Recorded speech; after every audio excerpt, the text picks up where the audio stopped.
Hola, ¿cómo están? Buenas noches y bienvenidos a Día D. A esta hora de la noche siguen ocurriendo cosas a propósito de toda la podredumbre que ha quedado comprobada y que está enquistada en el Poder Judicial. Tenemos un equipo en la casa del juez Walter Ríos. Él había sido renunciado luego de escucharlo cómo negocia el tema de los recomendados, ¿no es cierto? Cómo negocia el tema del balotaje, las preguntas para poder ascender a sus amigos en el Consejo Nacional de la Magistratura, los 10 verdecitos, en fin. No vamos a entrar en detalles porque usted ya conoce bien el tema y tenemos a Angélica Villegas en la casa del juez porque él renunció, pero ya ha sido detenido, ya ha sido capturado por la policía y se va con prisión preventiva. La pregunta es, ¿cantará o no cantará para acogerse a la colaboración eficaz?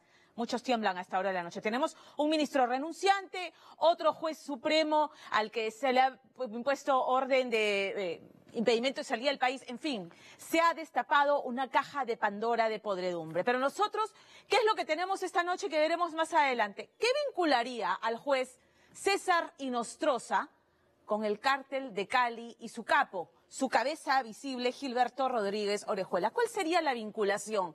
¿Qué vinculación tendría esto con este abultado patrimonio de más de 2 millones de soles que tiene el juez Inostroza? Eso lo vamos a contar más adelante. Nosotros vamos a retomar esta noche y vamos a empezar con esto, con el caso del psiquiatra Óscar Coronado Mendoza. Una paciente le ha dicho a Lorena Ormeño textualmente: debería estar en la cárcel, es un maldito asqueroso. Y lo vamos a retomar con la fuerza y con la crudeza de los testimonios que hemos recogido esta semana, con pruebas que por lo menos otras 10 mujeres nos han hecho llegar y que han sido pacientes de este sujeto, que la semana pasada fue denunciado por 2 adolescentes, expacientes de él, con las que tuvo tocamientos indebidos. Y él en su defensa dijo: ay, son 2 muchachitas desequilibradas, confundidas. Muy bien. En base al testimonio de las mujeres que nos han buscado después de esa denuncia, podemos reconstruir lo que podríamos llamar el método Coronado. El método Coronado consiste en arrinconar a sus víctimas, toquetearlas, sobajearse con ellas, sí señora, sobajearse con sus pacientes, al punto, forzarlas al contacto físico, al punto que por lo menos un caso, una mujer lo denuncia esta noche, fue violada por este sujeto. ¿Cómo cierra el círculo de este acoso sistemático este psiquiatra Óscar Coronado Mendoza? Coaccionándolas a guardar silencio bajo este perverso lema: lo que pasa aquí, se queda aquí. Lorena Ormeño. ¿A qué te refieres? A que yo jamás tendría sexo contigo. Jamás. ¿Por qué? A que no es normal. Ahora, en la vida que es raro, que es normal. Esta es la voz de Óscar Coronado Molina. El psiquiatra, opinólogo de la televisión y catedrático universitario, cuestionando a una paciente de 14 años por no querer tener sexo con él. No, acá estoy bien, de verdad. No. Acá estoy bien. Acá estoy bien. No, pero era para que... Pero si te digo que no, es no. Pruebas irrefutables del acorralamiento, el acoso y el abuso que él llama tratamiento. Vamos a empezar algo que es un tratamiento que al principio iba a ser difícil, pero luego como que me iba a gustar. Me tumba sobre el sofá, se tira encima mío prácticamente. Empezó a querer besarme, empezó a querer morderme incluso. Era como si en ese momento estuviera como un loco y quisiera pues violarme, ¿no? Ay, pero juro que me saca de onda, no, todo eso, me siento muy mal. Mira, eso pasó cuando tenía 15, ahora tengo 18 años. Esta noche, el infierno por dentro. Nuevos y desgarradores testimonios contra el psiquiatra Óscar Coronado, acusado hoy no solo de tocamientos indebidos, sino también de abuso sexual. Y me apretaba fuerte. Yo le pedía que no hiciera nada más. Hubo una vez en donde sí llegó a pasar más allá. Fue ahí donde vi que tenía una bolsa con varios condones en un cajón de su escritorio. ¿Llegó a abusar de ti? Sí. ¿Por qué mentirían unas chicas? 2 chicas que no se conocen. ¿Para qué mentir? O sea, al final... Por las situaciones familiares que están llevando, ¿no? Hay muchas cosas que yo tendría que explicar también de la forma como yo trabajo. El miedo apareció en el rostro del psiquiatra Óscar Coronado cuando la semana pasada lo abordamos saliendo de su casa. Miedo sí, pero no sorpresa, pues de inmediato supo que debía explicar su extraño tratamiento y lo hizo atribuyéndolo todo a la confusión de dos chicas desequilibradas. Pero tras la emisión del reportaje, las redes sociales se explotaron y otras 10 jovencitas, sin conocerse, describieron los mismos escabrosos detalles de aquel tratamiento. Veo el testimonio de las chicas y prácticamente escucho todo como si estuvieran contando lo que me hubiera pasado a mí. Quise contarlo para que la gente tuviera conocimiento de que no es esto una mentira de dos niñas que dicen que le ha pasado eso, porque en realidad yo también me sumé a estas dos chicas. Laura Vega tiene hoy 25 años y aunque su historia comenzó cuando tenía 14, su recuerdo aún la perturba. Todo inició cuando su padre la llevó al Hospital San José para tratar su extrema timidez y allí la recibió el psiquiatra Óscar Coronado, que entonces logró ayudarla. Así, cuando a los 20 años se sintió deprimida, lo buscó y él la citó en San Borja. Me habían detectado una enfermedad en el estómago y yo había bajado muchísimo de peso a raíz que no comía. Estaba ya prácticamente en una etapa de anorexia. Y lo que yo quería era conversar, porque cuando yo conversaba con el doctor era como que me sentía cómoda, mejor. Me dice, mira, quiero empezar algo nuevo contigo, quiero que lo que pase aquí, quiero que se quede aquí. Cuenta que le habló de un tratamiento que tardaría en entender, pero que terminaría gustándole. Así la llevó al sillón y dice, fue entonces que comenzó la pesadilla. Hizo que me parara. Y fue cuando él me abrazó, pero al momento de abrazarme era como que se sobaba y al mismo tiempo tenía como que la sensación de que buscaba como que lo besara. Él me tumba sobre el sofá y es cuando él empieza pues a tocarme. Estaba intentando desabotonarme la casaca. Tenía asco. Tenía mucho asco, era como si en ese momento estuviera como un loco y quisiera pues violarme, ¿no? Recuerda que se resistía, mientras a él parecía no importarle. Él me dijo, ¿te gusta lo que estoy haciendo? Y fue ahí donde con su mano hizo que le tocara el miembro de su pantalón. Cuenta Laura que con mucho esfuerzo se sobrepuso al miedo. No sé si se levantó porque yo empecé a un poco alzar la voz. Él se levanta, se arregla la ropa y se va a su escritorio y lo que hace es decirme, mientras que se arreglaba la ropa y caminaba, que mi cita sería la próxima semana. ¿Nada hubiera pasado? O sea, como si nada hubiera pasado. Recuerda que salió en shock y dejó de ir a la universidad y de comer al no saber cómo decírselo a sus padres. El temor que yo tenía era que, bueno, mi papá trabajaba en el hospital y él tenía un cargo con jefatura. Yo sabía que de repente si yo le decía algo lo podían botar a mi papá o en venganza lo podían sacar. Y fue cuando él me empezó a escribirme. Él me empieza a decir que le había gustado lo que había pasado entre los dos. Me pedía fotos en las que estuviera desnuda. Laura no le contestó y sin respuesta cuenta que Coronado llamó a su padre, quien la combinó a ir a la cita. Una vez allí, cuando la pesadilla comenzaba a repetirse, Laura salió corriendo, pensando en denunciarlo, pero ¿cómo probarlo? ¿Cómo evitar que el psiquiatra la desacreditara? No sabía que en ese mismo momento, una niña de 14 años tenía las mismas dudas en otro lado de la ciudad. Fue ese el mayor miedo mío, es salir a hablar y que él diga, oye, ella está loca. Y me lo dijo muchas veces.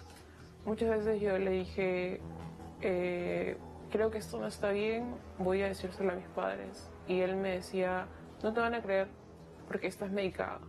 Y no te van a creer porque yo soy un médico. Esta muchacha tiene hoy 18 años y fue paciente de Óscar Coronado desde los 11 por depresión.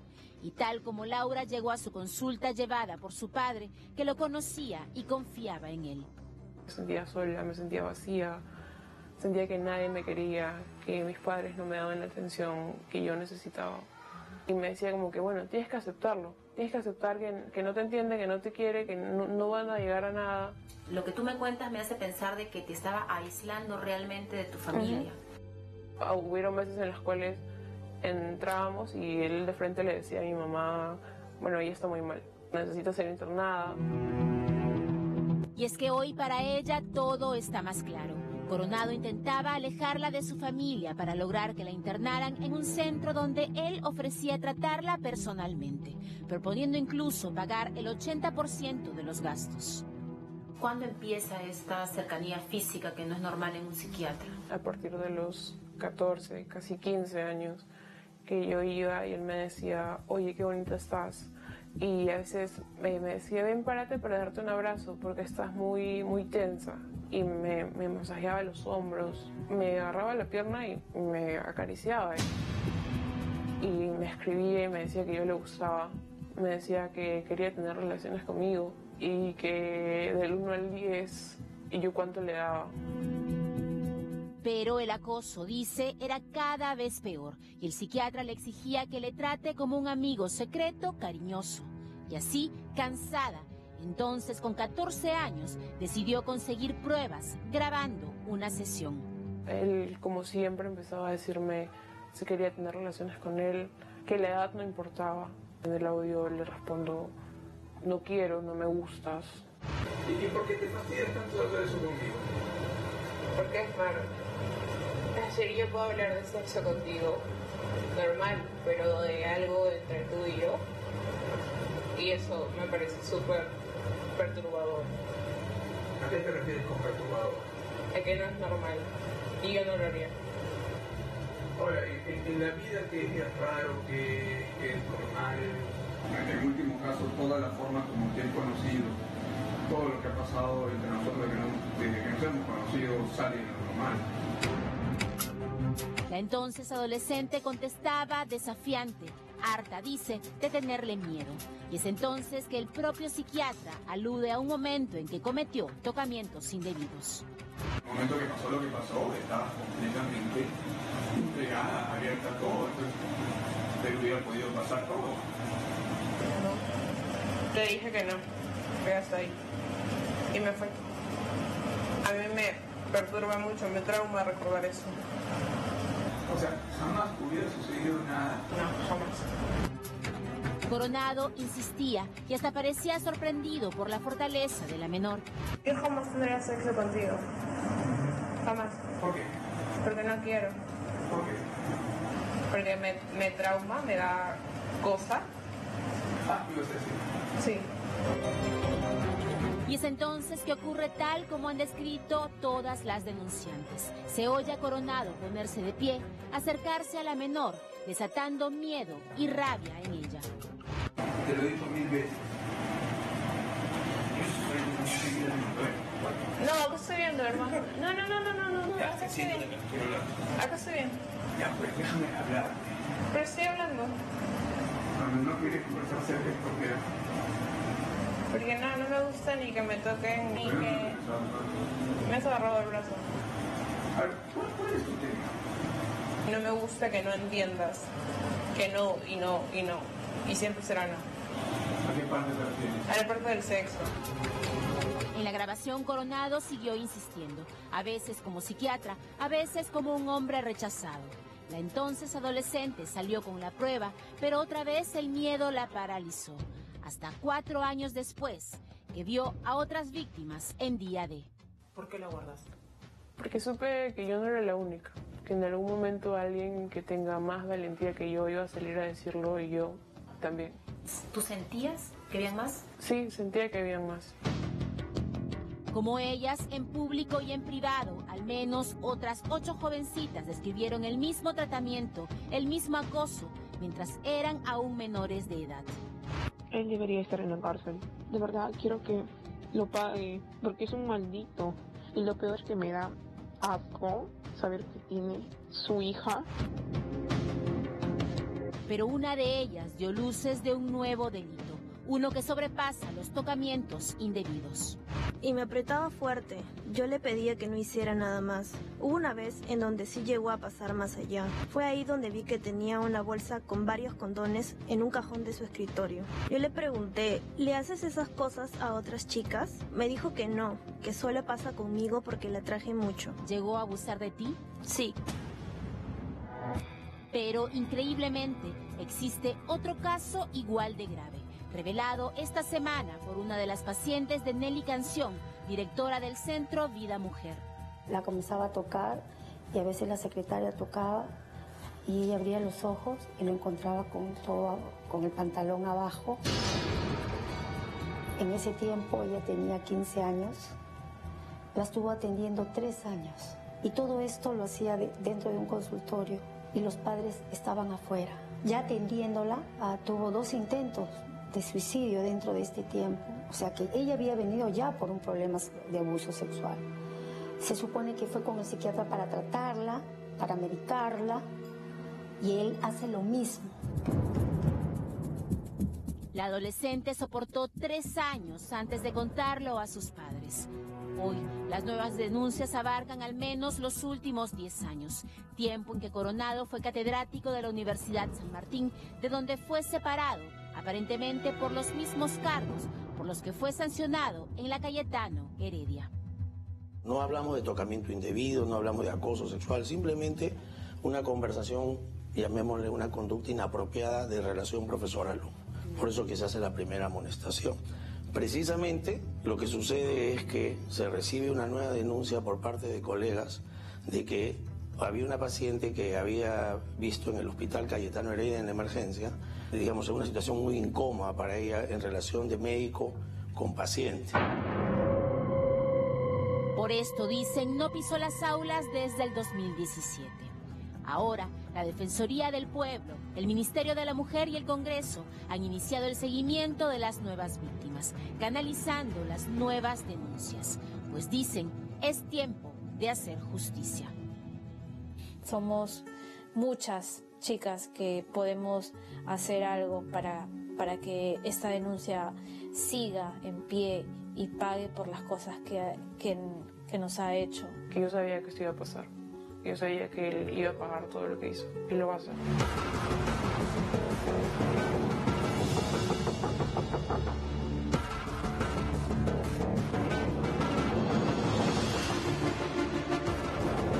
A esta hora de la noche, 10:12, hay movimiento en la casa del ex presidente de la Corte Suprema de Justicia del Callao, Walter Ríos, que nos informe quién está ahí, reportándonos en vivo, Angélica Villegas. Angélica. Sí, gracias, Pamela. Efectivamente, acaba de salir hace pocos minutos Walter Ríos, quien fuera presidente de la Corte del Callao, bajo un despliegue policial que todavía se puede ver si giramos por acá, acordonado. Entre lo primero que pudimos visualizar que se logró sacar de su casa de importancia fue una PC y arriba había una impresora. Según lo poco que pude detallar, arriba de esta impresora habían más de 10 hojas blancas y una de ellas, siendo más detallista, estaba escrita en lapicero negro, tenía una especie de flechas. Cuando él salió, se presume que en compañía de otro familiar, algunos vecinos que estaban acá, si giramos a este edificio que está acá, aplaudían.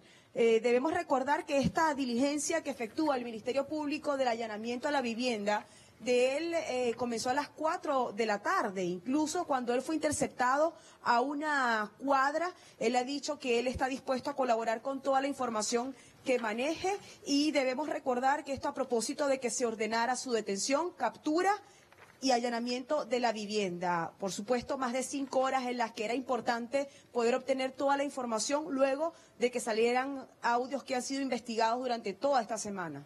Angélica, efectivamente, muchísimas gracias por la información. Entonces ya se va para hacer todas las diligencias, ¿no es cierto? Seguramente pasará la noche en la carceleta del Poder Judicial o en la dependencia policial todavía, en lo que dura todo el trámite para definir probablemente ya el día de mañana a qué penal se va a ir a cumplir Walter Ríos, prisión preventiva. Walter Ríos, el hombre, ¿qué está ocurriendo así, Angélica? Sí, bueno, mira, fíjate, todavía si giramos para acá, hay una unidad de la policía y desde la casa de Walter Ríos, bueno, le gritan a la prensa que ya se vayan.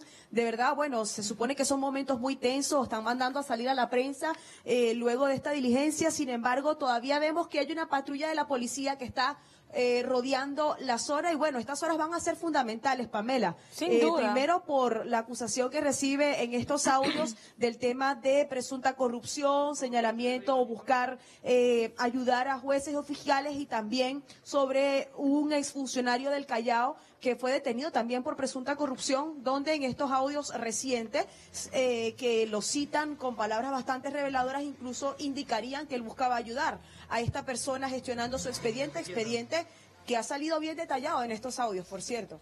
Efectivamente, sí, vamos a detallar un poco algunas de las cosas más polémicas que Walter Ríos ha dicho en estos audios, Angélica, y te pido que tú acompañes a la comitiva que hacia donde se están dirigiendo, llevando al ex presidente de la Corte Suprema del Callao. Gracias, Angélica. La incomodidad de la familia se entiende, ¿no es cierto? Walter Ríos, pues, es el que pedía, no seas malo, pues, le decía a su asesor Nelson Aparicio, vamos a preparar las preguntas para los exámenes de ascenso en el Consejo Nacional de Magistratura, pero preguntas normales, no más, pues hay que apoyar a los amigos. Es el mismo que le reclamaba a otro interlocutor, ya sabes tú, no entran los amigos, los mejores, no entran los mejores amigos. Es el que decía, voy a pedir 10 verdecitos, ¿no? 10.000 verdecitos. Ese es Walter Ríos, pues. Ese es el magistrado que estaba a la cabeza de la Corte Suprema del Callao y que frente a la abundancia de pruebas que ha ido dejando en estas conversaciones, que han sido, una vez más, interceptadas legalmente, hay que decirlo. Aquí no ha habido chuponeo. Y lo que resulta siendo sintomático es que haya una gran cantidad de políticos y de exmagistrados que se lanzan como una jauría en contra de la prensa, incluso habiendo un fiscal que pretendió coaccionar a la prensa diciendo, oigan, vengan ustedes acá a decirnos quién, o sea, a que delaten a sus fuentes, algo que es inconstitucional, porque el derecho de todo periodista es proteger, y su deber es proteger a sus fuentes y no delatarlas, sino que además entréguennos todo el material. Recularon en eso. En fin, ¿se acogerá a la confesión sincera o a la colaboración eficaz, Walter Ríos? Esta noche muchos tendrán que tomar su ansiolítico para poder dormir, porque esto es un terremoto. Vamos ahora con Piero Gaitán Castro. Continuamos con este tema porque siguen habiendo dudas respecto al testimonio que recogimos la semana pasada de la presunta víctima de Piero Gaitán García, que está preso acusado por violación. La muchacha aquí en día D rompió su silencio y se ratificó en que Piero la había violado, pero no pudo asegurar si es que también participaron en la agresión sexual Diego Núñez Tesalio y Javier Dulzaides, el actor. Y es que ella dice que fue abusada mientras estaba en estado de inconsciencia. Sin embargo, el examen toxicológico, hay que decirlo todo, ha salido negativo. Muy bien. Piero Gaitán García rompe su silencio. ¿Cómo lo hace? A través de una carta que nos ha hecho llegar con su abogado, escrita desde el penal. Y Piero se reclama inocente. Y no solamente se reclama inocente, sino que en esta carta es sumamente gráfico, explicando lo que ocurrió esa madrugada en el departamento de Miraflores. Y él dice, hubo juegos eróticos consentidos en los que participamos todos. Angélica Villegas ha tenido acceso además a los exámenes médico-legales oficiales a los que han sido sometidos Piero y Diego. Y no revelan ninguna lesión en los labios. Ella dice, yo le mordí los labios a manera de defensa a Piero. Bueno, el examen médico-legal no habla de esas lesiones. Y también se pronuncian respecto a si estos muchachos tuvieron o no relaciones sexuales o actividades sexuales anoche. Y lo más importante, Angélica Villegas, que ha tenido acceso a todo el expediente, reconstruye en virtud, con base a los testimonios que están ahí, lo que ocurrió esa noche en el lugar de los hechos. Porque Día D ha sido el único medio en ingresar al departamento de la calle Francia en Miraflores. Y Angélica se toma el trabajo de barajar todas las hipótesis, reconstruyéndolas en el lugar de los hechos. Vamos a ver el reportaje.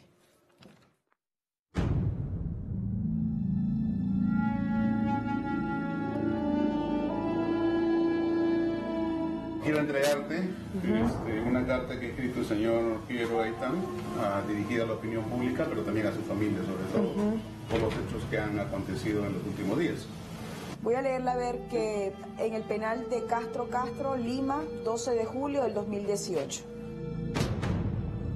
Quiero creer en la justicia, a pesar de encontrarme privado de mi libertad sin más pruebas que la sindicación de una persona.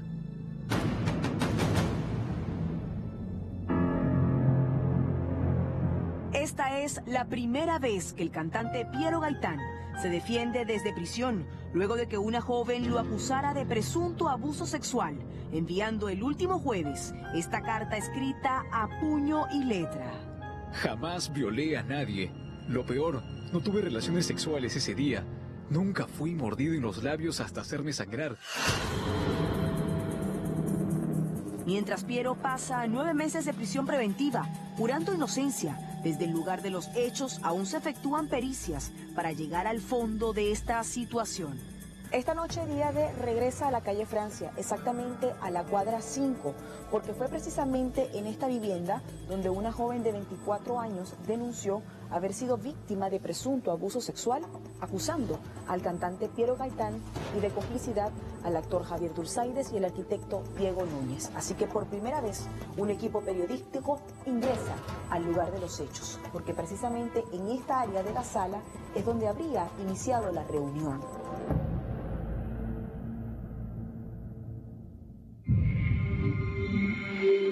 Lo último que supimos sobre el caso de la joven que denunció por presunto abuso sexual al cantante Piero Gaitán fue que estos documentos que contienen los exámenes médicos practicados a él y al arquitecto Diego Núñez revelarían que no tuvieron intimidad ese día y tampoco presentarían ningún tipo de lesión que confirme la mordedura que la denunciante refiere haberle hecho a Piero para defenderse. En ningún momento yo se indiqué a Piero Gaitán por ser un Gaitán, como indica el señor. Yo nunca supe de la existencia de aquella persona hasta ese día. Y de que ha corrido dinero, como dejó entender el señor, que en médico legista, en los policías, eso es totalmente mentira. Para entender un poco más de toda esta confusa historia, comenzamos recorriendo cada rincón de la casa donde la jovencita refiere que todo ocurrió, ya que ambas partes hacen referencia a varios espacios de la casa que son investigados, donde los 3 hombres acusados coinciden en que la denunciante nunca llegó a tomar con ellos en esta vivienda. El único punto en el que están de acuerdo tanto la parte denunciante como la acusada es que aquí el 14 de junio, pasadas las 3 de la mañana, los 4 jóvenes llegan a este punto de la casa y aquí comienzan a conversar. Incluso dejan entrever, por lo menos los acusados, que a lo mucho habrían tomado más de una botella de cerveza y que posteriormente comienzan a escuchar música. El arquitecto Diego Núñez indica que comienzan a jugar verdad o reto. Sin embargo, el cantante Piero Gaitán va más allá y dice que se trataba de juegos para adultos. Hubo risas y no sé qué, hasta que llegó el reto y se besaron Diego y la chica. Además, estuvieron en tocamientos. Yo fumé marihuana en la casa de la sala donde estábamos todos. Cuando hemos estado jugando en el primer nivel, ahí sí tuve contacto con ella. En el juego Verdad o Reto nos besamos. Diego me mandó a besarme con ella. En ese beso hubo una pequeña mordida. Ella mandó a Diego a besarse con Javier. Sin embargo, los asistentes a la reunión aseguran que el actor Javier Dulzaides y el arquitecto Diego Núñez se mostraron molestos a las propuestas y no aceptaron tener alguna muestra de afecto. En lo que me manifiesta Piero es que las intenciones de todos era hacer lo que fuera para divertirse. Es decir, era una noche sin límites prácticamente. ¿Eso incluye intimidad? Probablemente. El juego como tal, hasta donde tengo entendido, es un juego volcado a intenciones sexuales. A partir de esto, nadie sabe decir con exactitud qué ocurre después. La memoria de la joven de 24 años solamente llega hasta la parte en la que están en la sala llevando a cabo esta especie de juegos para adultos. Sin embargo, el cantante Piero Gaitán y el arquitecto Diego Núñez refieren que la ven subir estas escaleras, que por cierto, como podemos comprobar, son bien estrechas. Escaleras que conducen precisamente al cuarto principal. Este es precisamente el cuarto principal de la casa, donde la joven de 24 años refiere haber despertado y haber observado al cantante Piero Gaitán y detrás de él a Diego Núñez y a Javier Dulzaides. Reconozco a Piero encima mío. Ya para el momento en el que tú despiertas ya no te sentías mareada, ¿no? Por el alcohol. No. que también ha sido lo que ha dicho la parte acusada, como si ya estaba inconsciente o estaba tan mal esa noche, se despierta, discute y se va como si nada. Porque yo no reaccioné de una manera totalmente lúcida. El estado de lucidez que no era óptimo no te hicieron confundir ese día cuando despertaste, o sea, podías identificar rostros. Podía identificar rostros y podía identificar hasta la habitación en donde estaba. No obstante, los 3 acusados refieren que nada fue más allá de un juego para adultos aquella noche. Además, en su manifestación policial, Piero indicó que quien siguió a la joven hasta el cuarto principal habría sido Diego, donde permanecieron por pocos minutos, pero no escuchó ningún pedido de auxilio que evidenciara peligro. Incluso, en esta carta se defiende, diciendo que lo han acusado de violación injustamente. Jamás violé a nadie. Lo peor, no tuve relaciones sexuales ese día. Nunca fui mordido en los labios hasta hacerme sangrar. Y la falsa víctima jamás fue dopada ni drogada. Y todo esto no es porque lo diga yo. Así está demostrado desde el primer momento por los informes científicos del Ministerio Público y la policía. Informes que, obviamente, no se supieron leer, entender, ni mucho menos valorar por miedo a los medios y en nombre de las víctimas reales, mujeres maltratadas, violadas o asesinadas por verdaderos delincuentes, los cuales aborrezco. Rechazo totalmente ser uno de ellos. Sería incapaz de hacerle ese daño a alguien. En mi casa me he criado entre mujeres y desde siempre me enseñaron a respetarlas. ¿Nunca subió a la habitación? No ha tenido acceso carnal con ella, en absoluto. ¿Pero subieron a la habitación? Han subido, sí, porque querían ver, escuchar, ver cosas. ¿Los dos dentro solos? de la lógica de los jueces. No, con la chica no. Él dice en todo momento que subió con Javier para ver qué es lo que estaba pasando, porque en un momento suben en lógica de verdad o reto Diego con la chica, pero no ven nada. La parte acusada incluso cuestiona que la jovencita haya reportado la emergencia a su taxista de confianza 7 minutos después. No te muevas de ahí. Me estoy poniendo la ropa. Te mueves, yo te mato, te juro. Te mueves, te mato. Espérame allá afuera, por favor. Y además se preguntan por qué su tío policía dudaba del lugar donde se encontraba aquella madrugada. Lo que pasa es que unas personas se han aprovechado de mí. ¿En un hotel? ¿Dónde? ¿Por qué tu tío el policía te pregunta en qué hotel estás? No me pregunté en qué hotel, ¿fue en un hotel o en algún lugar? Yo le dije, no, fue un departamento. Y también a mí me parece extraño la reacción porque yo de alguna otra manera esperé algún auxilio de parte de él. ¿Pero pasó algo ahí en la intimidad? ¿Ellos quizás prometieron hacer un pago que no hicieron? ¿Te pregunto? No. Ante la falta de información que aún tendría este confuso caso, desde el momento de la denuncia hasta la actualidad, la parte acusada ha venido haciendo peritajes al lugar de los hechos, como por ejemplo a las escaleras, para ver si el espacio de estas se presta a que la joven haya sido llevada con ayuda hasta el segundo piso.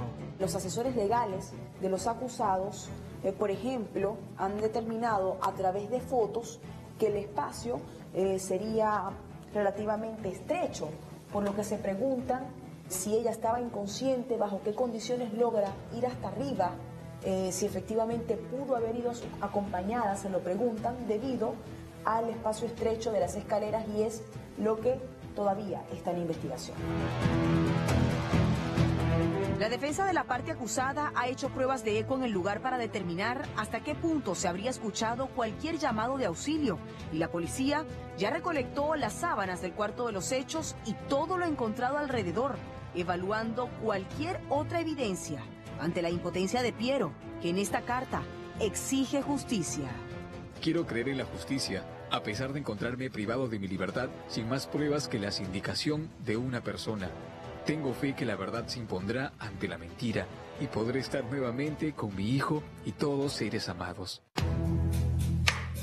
Lo más extraño de todo este caso es que pese a que hay un examen médico legal que revela acto contra natura reciente y un perfil psicológico que indicaría conducta de afectación por supuesta violación, los exámenes médicos practicados a Piero revelan que no tuvo intimidad ese día, por lo que la parte acusada sometió a peritaje estos resultados, encontrando que posiblemente no se siguió el protocolo de medicina legal previsto por el Ministerio Público para llegar a esta conclusión que llevó al cantante a prisión.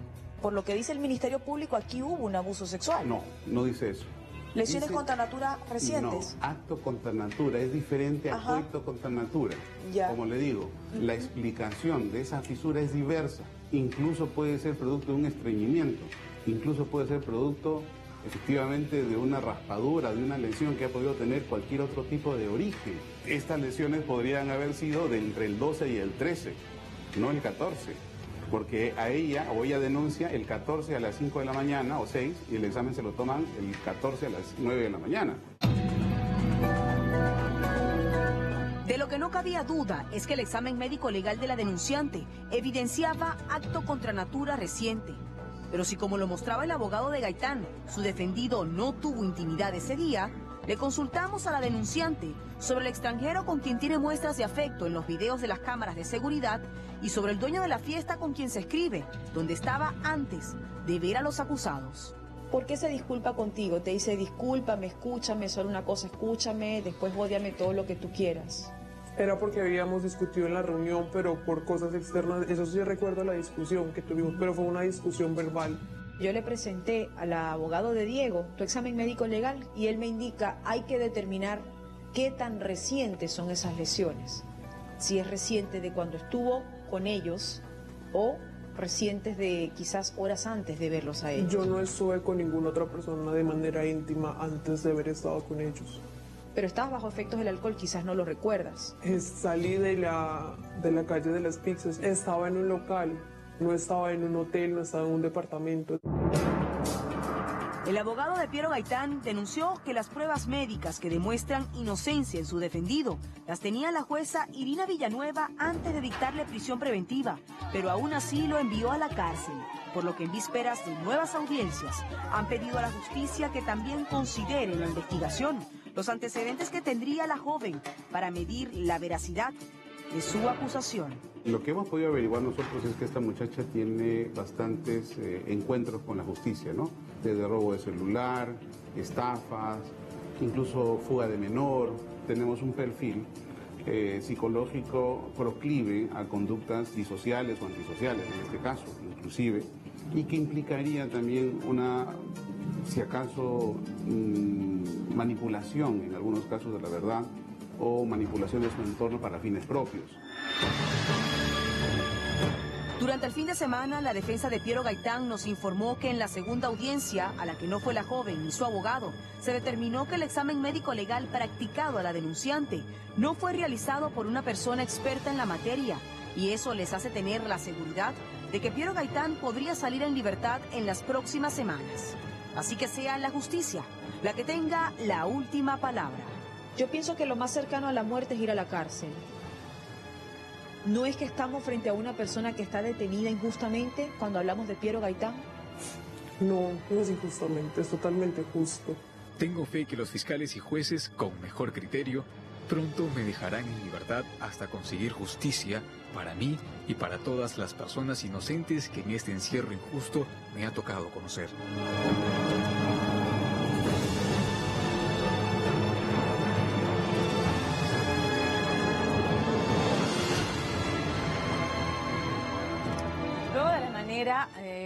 Minuciosa en la que Angélica Villegas ha seguido el caso, exponiendo con transparencia ambas versiones y las pruebas que le han ido llegando.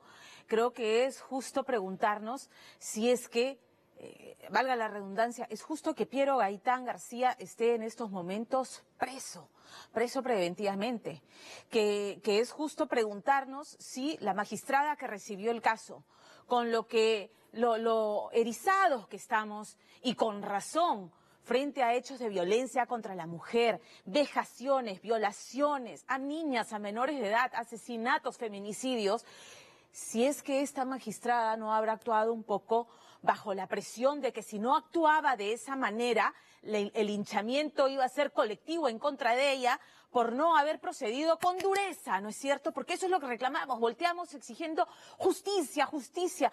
Todos queremos justicia. ¿Queremos la justicia como se está administrando ahora? ¿Como estamos descubriendo que se administra ahora? Con favor se paga?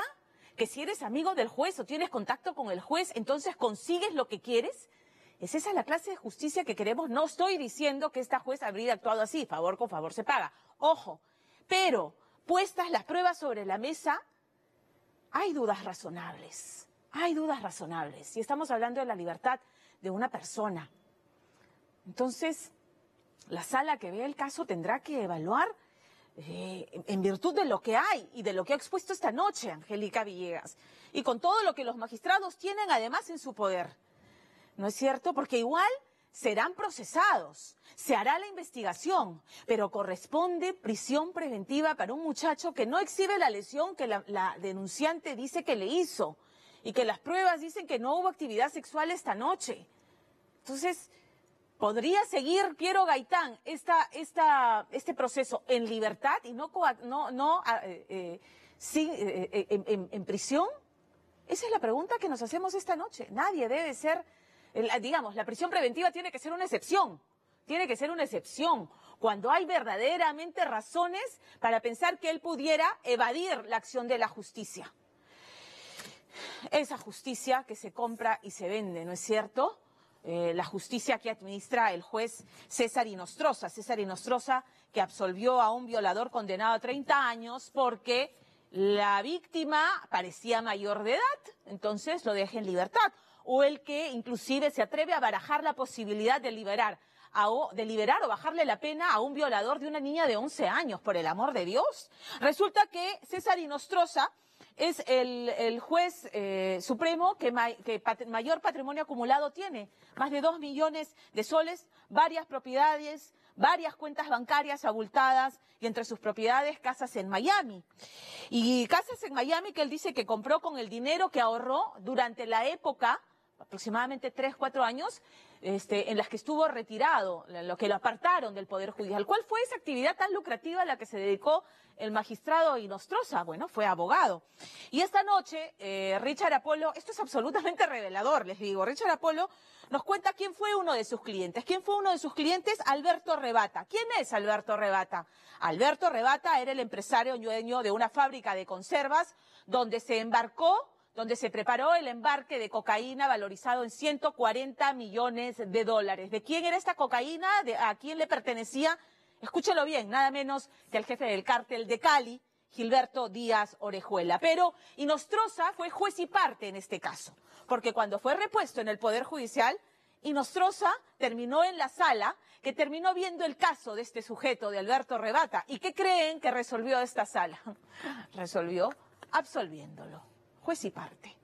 Que Richard Apolo le cuente todos los entretelones de este caso.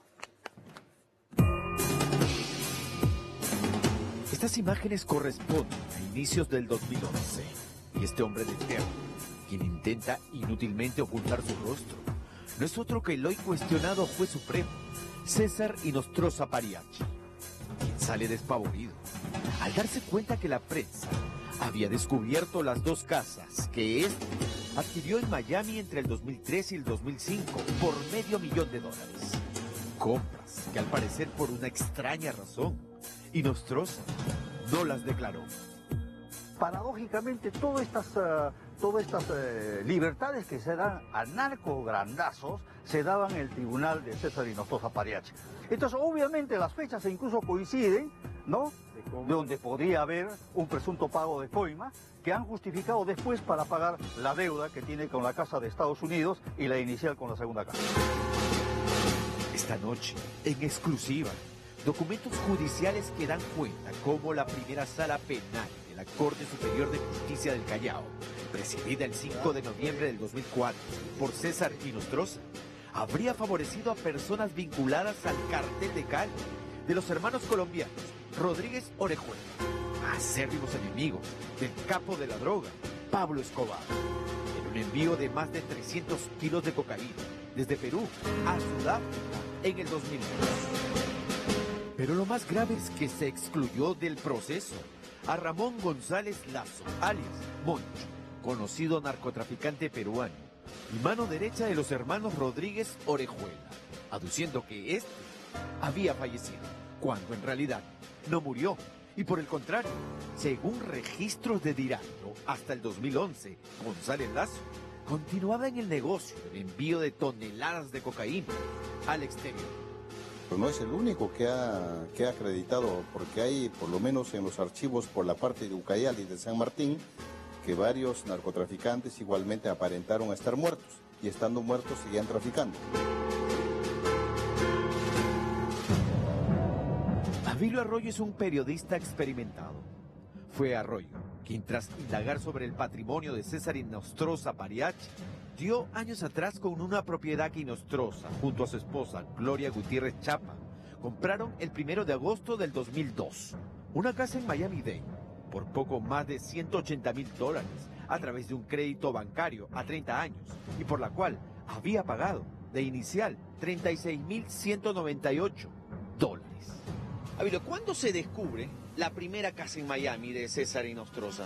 Bueno, eso es a inicios del año 2011, en el contexto en que el juez Inostroza Pariachi estaba postulando a ser juez supremo. En ese contexto descubrimos esta primera casa que luego salió publicada en la revista Careta, ¿no? Ahora, ¿él no la había declarado? Obviamente que no la había declarado, era un secreto de familia. Inostroza diría ante el Consejo Nacional de la Magistratura, que le abrió investigación, que la compra efectuada en el 2002 la hizo cuando estuvo fuera del Poder Judicial, ejerciendo la profesión de abogado.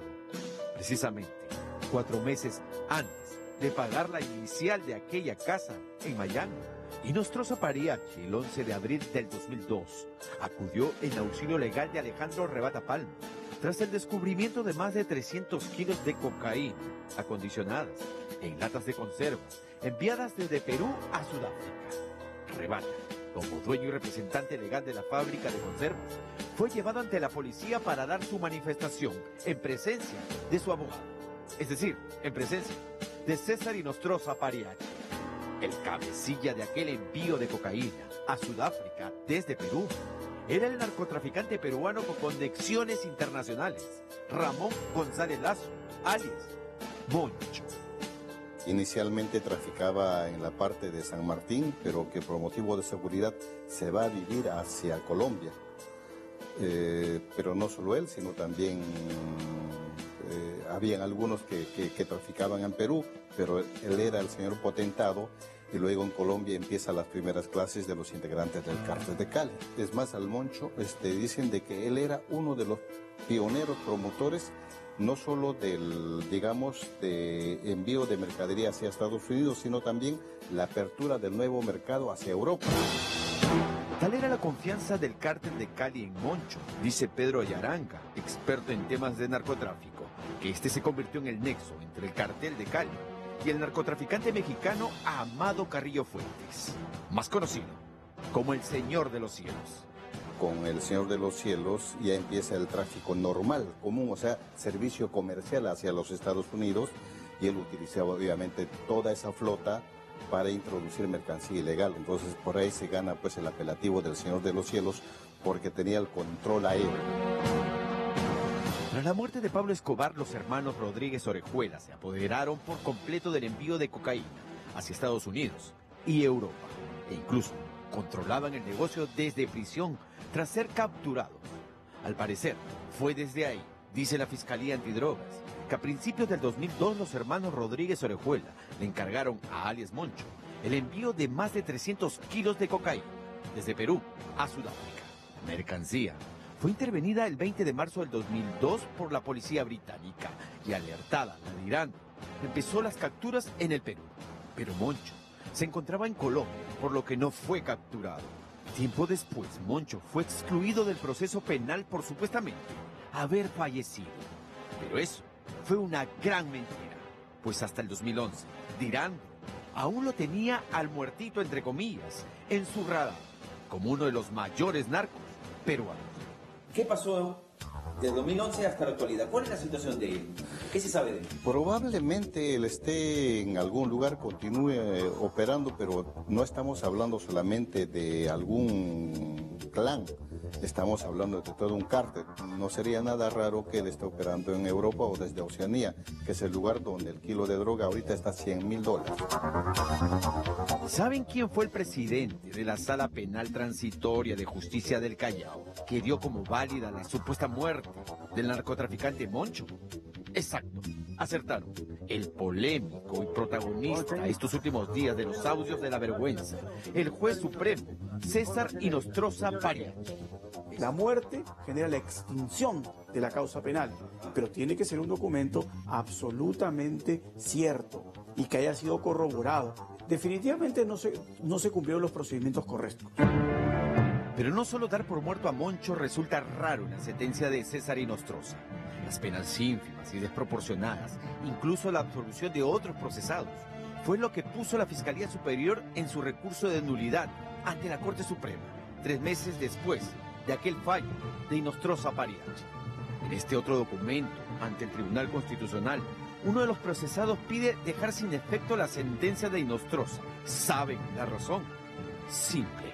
Inostroza, señala el documento, 2 años antes de dictar sentencia, fue abogado en la manifestación policial de Alberto Rebata, dueño de la fábrica de conservas, donde la mafia envió camuflado los más de 300 kilos de cocaína a Sudáfrica. Eso es absolutamente inaceptable dentro de un modelo de procedimiento en donde yo voy a exigirle al juez nuevamente que sea absolutamente neutral. Si el juez tiene que ser neutral, no puede inclinarse ni para uno ni para otro.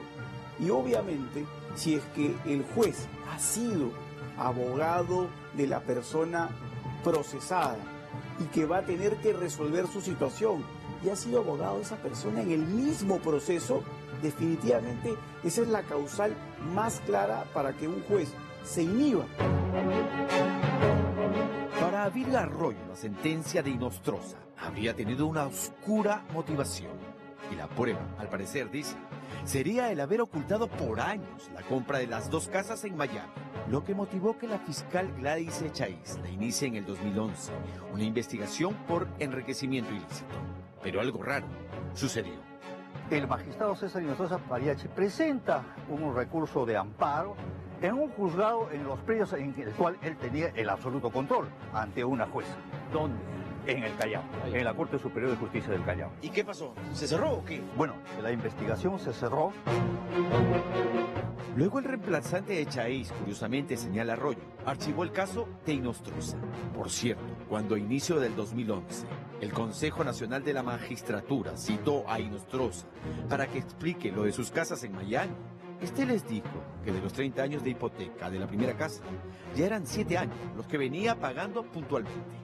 Pero Inostroza Pariachi habría mentido al CNN, ya que la primera casa la terminó de pagar por completo en solo 2 años, septiembre del 2005.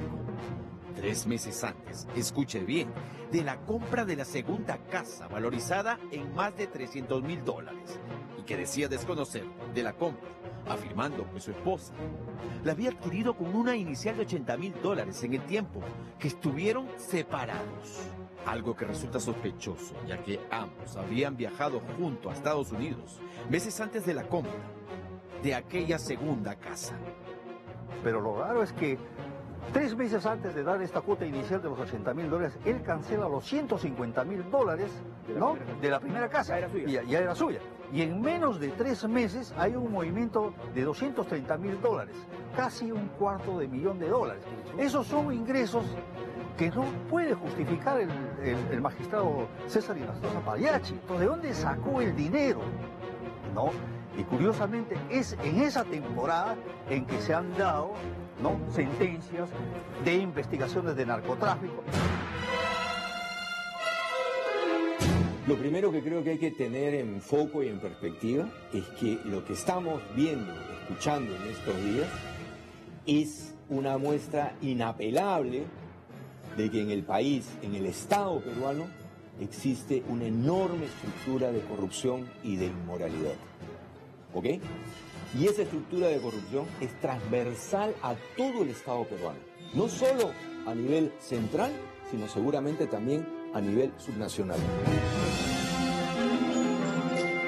En los próximos días de seguro seguiremos siendo testigos de toda esta podredumbre que se ha instalado en las instituciones, que deberían impartir justicia de manera imparcial, pero que a la luz de los hechos más parecen haberse convertido en mercenarios al servicio del mejor postor.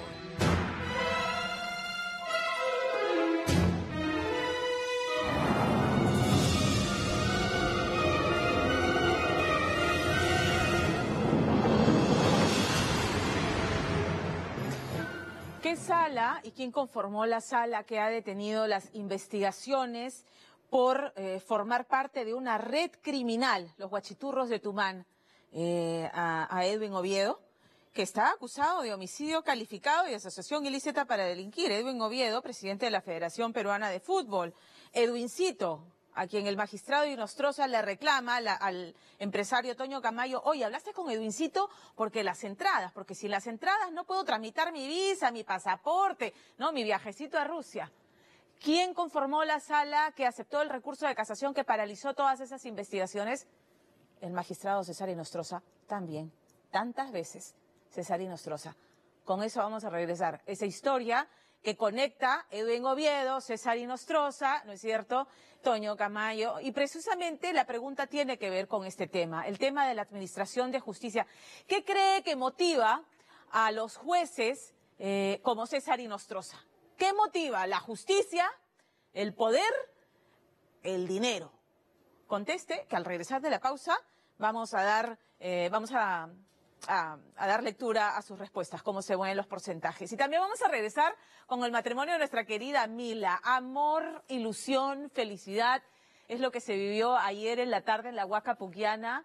Toda la felicidad del mundo para nuestra compañera Milagros Leiva. Nota exclusiva con Fernando Díaz, que acompañó a la novia en toda la semana previa. El maquillaje, el vestido, los hijos, la familia, la emoción. Lo tenemos todo y se lo contamos al regresar de la pausa aquí en Día D, pero ahora tengo mensaje de nuestro auspiciador. Con Claro, en estas fiestas patrias, se me escape el tren, lo cerró finalmente, está empezando una nueva vida, enamorada, ilusionada, feliz, ha completado una familia hermosa. Ayer estuvo en su matrimonio y lo único que se sentía en el ambiente era buena vibra, era amor, era dicha, era felicidad. Ella bailando con Johnny, sus hijitos, sus mellizos ahí. De verdad que fue una cosa muy linda, de mucha emoción y de mucha felicidad. Y yo soy de las que digo, la felicidad de las personas hay que celebrarla siempre. Cuando el amor es bonito, cuando el amor es del bueno, hay que celebrarlo, claro que sí. Y Fernando Díaz acompañó a la novia en toda la previa durante la semana, la prueba del vestido, el maquillaje, el ensayo del vals. Además, no solamente ensayaron vals, sino un baile precioso que hicieron los dos para todos los invitados. Fue una tarde de verdad mágica para una novia tan feliz como Milagros. Este es el reportaje.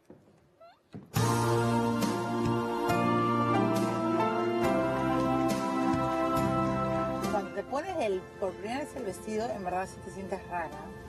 ¿Qué sensación? Que te vas a casar.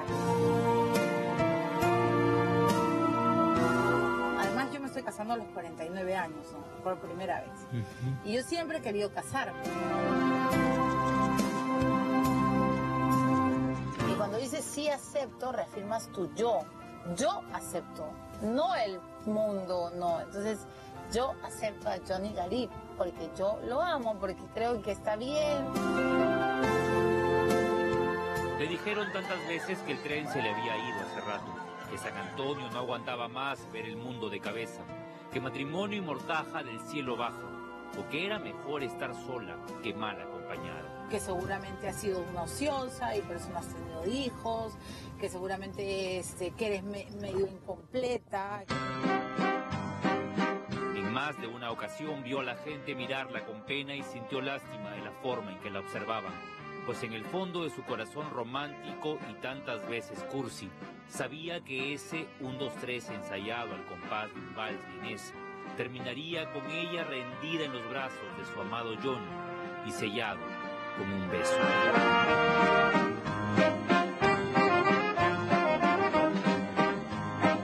¿Cómo te dice ella de cariño? Mi amor, ¿cómo me dices de cariño tú? Mi amor. ¿Y tú a ella? No, ella me dice mi honor. Ella, Mentira. ella es mi Kisifur. ¿Puedes creer que me dice Kisifur? El matrimonio puede llegar a veces en el último vagón de ese largo tren que es la vida. Y Milagros Leiva Gálvez jamás se marchó de la estación. Lo esperó pacientemente como Penélope a Odiseo. Lo arropó con sus sueños creyendo en el para siempre, convencida en el hasta que la muerte nos separe. Y el otro día le decía, estaremos haciendo lo correcto, o sea, es tan pronto todo. Y cuando él me mira y me abraza, siento que sí estoy haciendo lo correcto. Casarse casi al filo del medio siglo puede resultar un atrevimiento en estos tiempos de la autosatisfacción y del yo mime conmigo, pero también es la terquedad de quien cree que el amor está en el aire. Ella es la mejor madre de familia que yo he visto en mi vida y tiene un corazón estupendo y es una mujer que cuando se entrega completa. No a medias, no 3/4, no, completa. Te da su corazón.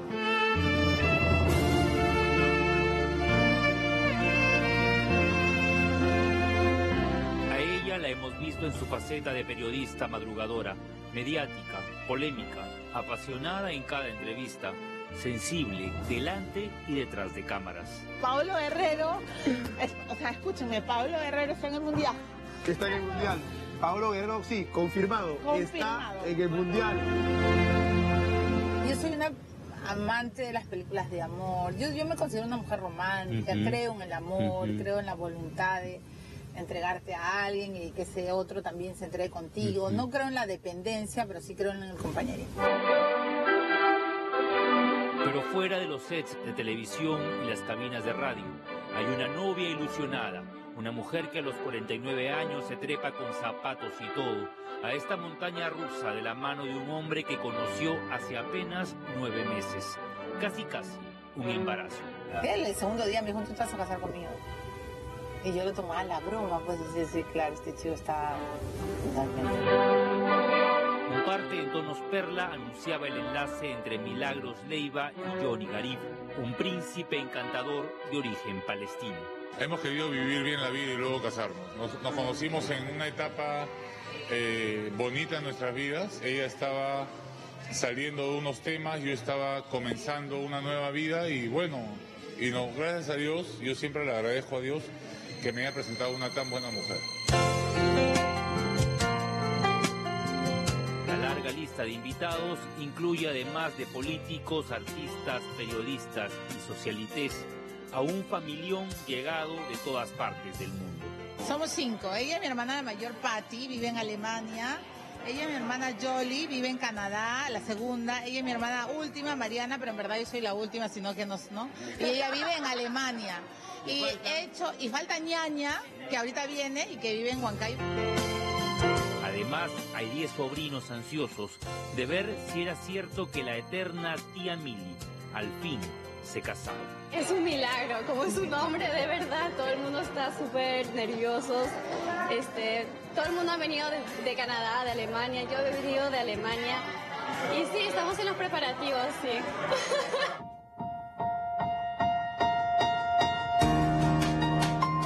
Preparativos que incluyen sesiones de maquillaje con Nando Mesía, clases de baile con Alfredo y Natale, una lista de canciones preparada por su gran amigo Pedro Suárez Vértiz y la confección del protagonista principal de toda boda, el vestido de novia. Fátima me conoce hace 500 años, yo siempre voy a decir que gracias a ella yo tengo a Joaquín y Antonia. Cuando yo ya no tenía fuerzas para intentar ser mamá, ella, que es tan fuerte, me decía, sigue intentando. Entonces yo le dije a ella que yo quería un vestido como que mágico, ¿no?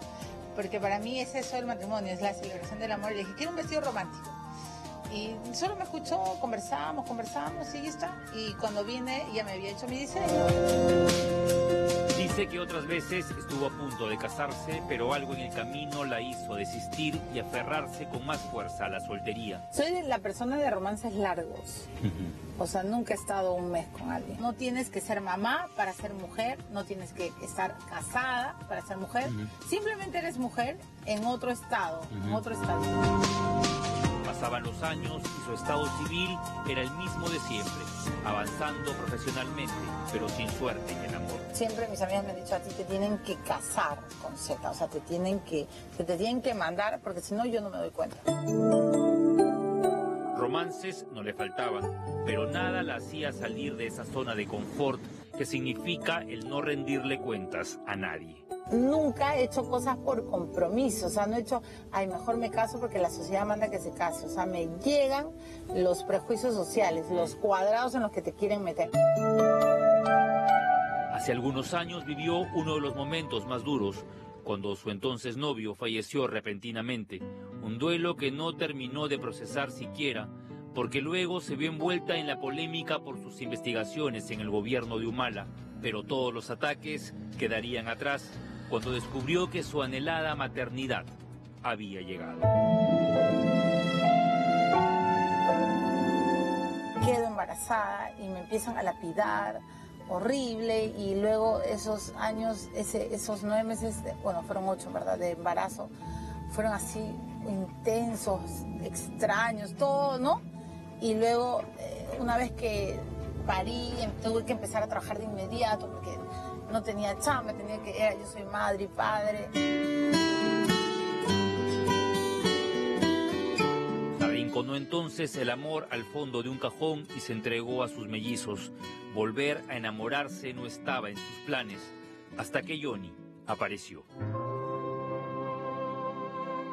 Me da harta seguridad. Hemos hablado un montón de todo de todo nuestro pasado. Y me encanta porque es un hombre noble, es súper grande y claro, puede asustar porque es todo, ¿no?, todo grande, fuerte, pero en verdad es un niño noble, es un hombre noble y eso me encantó de él. Yo me he enamorado de su nobleza, de su corazón. A los 2 meses de conocerse, Johnny Garib le propuso matrimonio. Me quiero casar contigo, pero te quiero pedir la mano. Y yo, ¿me quieres pedir la mano? Y a partir de entonces comenzó la cuenta regresiva. Una novia en trompo, una mujer madura envuelta en el tornado del amor, con mariposas revoloteándole en el estómago. Creo que la palabra es conmovida, estoy como en conmoción. O sea, es como que todo, es como que si yo estuviera haciendo un repaso, y debe ser por eso es que es tan importante ese día, ¿no? La despedida de soltera no podía faltar. Sus amigas le trajeron a una invitada especial. Rico, rico. Abro y te lo juro, Fernando, vi a Monique Pardo en un vestido de novia rojo. Y yo dije, ¿yo estoy viendo visiones o he tomado demasiado? ¿Me entiendes?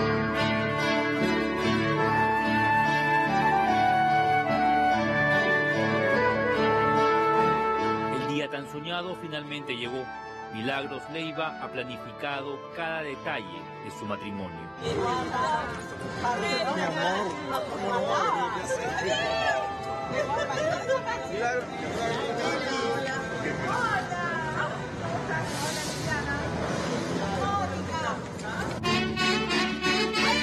Una novia de sangre huanca que bailará también guayno junto a todo su clan.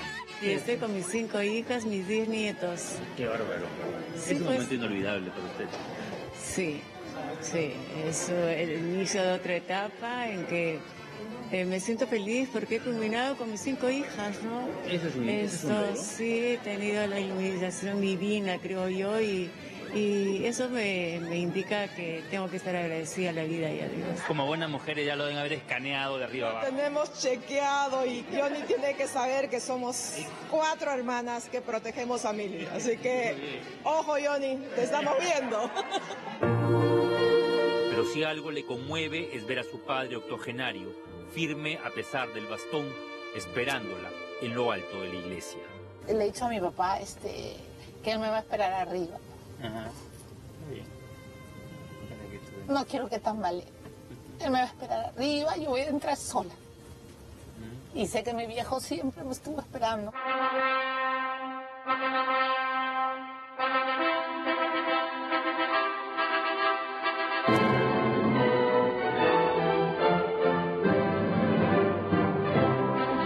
A sus 88 años, don Raúl Leiva, padre de 5 hijas, cierra el negocio.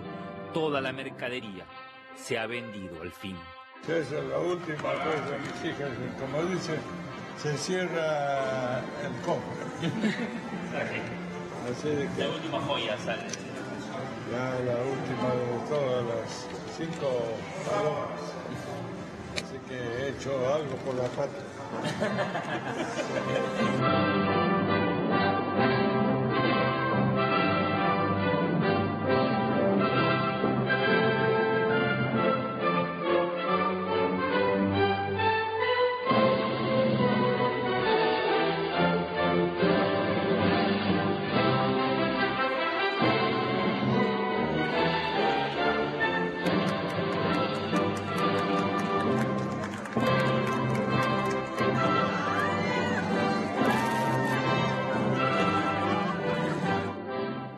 tren llegó y la periodista bajó las armas. Se rindió ante el amor, como sucumbe cualquier mortal que sabe lo que significa tener el corazón en llamas.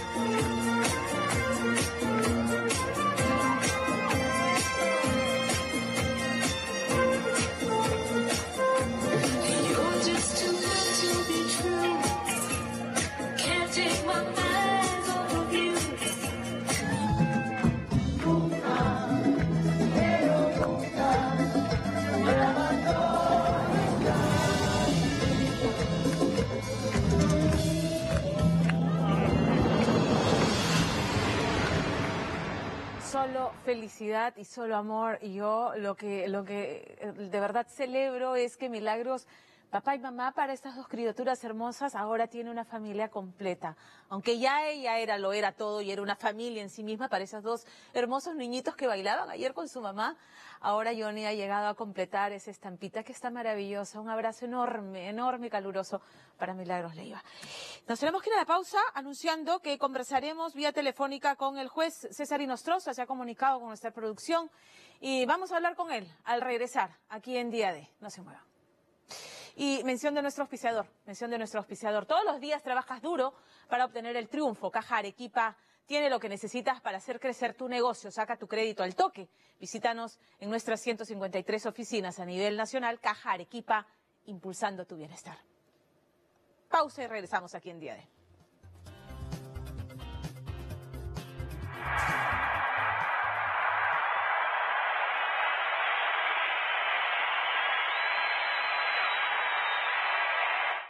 Esta noche en Día D. Oye, mi papito, ¿dónde está?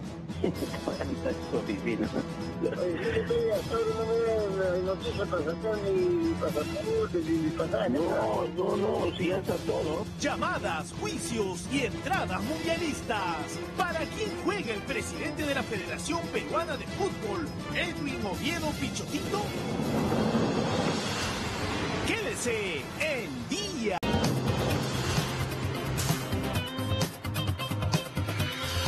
Como anunciamos, está al teléfono el juez César Inostroza, que se ha comunicado con nosotros.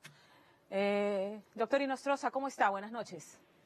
Muy buenas noches, señorita periodista. Gracias por concederme el derecho a la réplica y el derecho de defensa. De acuerdo, es lo que corresponde. Quiero, sí. Como es breve, la televisión hay que ser muy breve, anuncio al país que este reportaje ya no constituye libertad de expresión, sino libertinaje.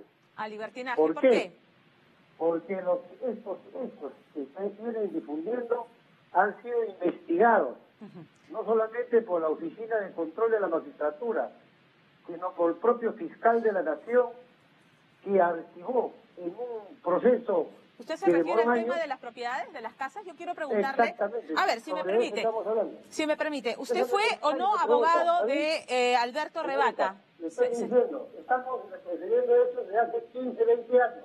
Si me permite, entonces ahora plantearle preguntas en torno a este reportaje. ¿Fue o no abogado de Alberto Rebata? Ya eso se ha investigado por la Oficina de ¿Me puede responder, por favor, señor Inostroza? Doctor Inostroza. Hay resoluciones que han determinado que todo mi patrimonio está justificado. Muy bien. No hay desbalance en mi patrimonio. Se está desconociendo por los periodistas el Instituto de la Cosa Decidida, que se llama Cosa Juzgada. Eso ya se ha investigado N veces. Y le digo algo más. Estos mismos infundios se postularon en el año 2011 en un medio de comunicación y por eso no le nombraron fiscal supremo. En la revista Caretas. Ahora, vayamos, permítame plantearle algunas preguntas. Constitucional se determinó que lo que se había hecho era violar mis derechos fundamentales.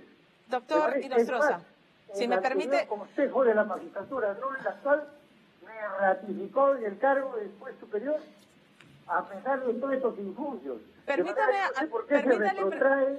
doctor Inostroza, para que no sea un monólogo, porque no se trata de que usted haga un monólogo, permítame hacerle algunas preguntas respecto a la información que hemos preparado esta noche. ¿Fue usted o no abogado de Alberto Rebata?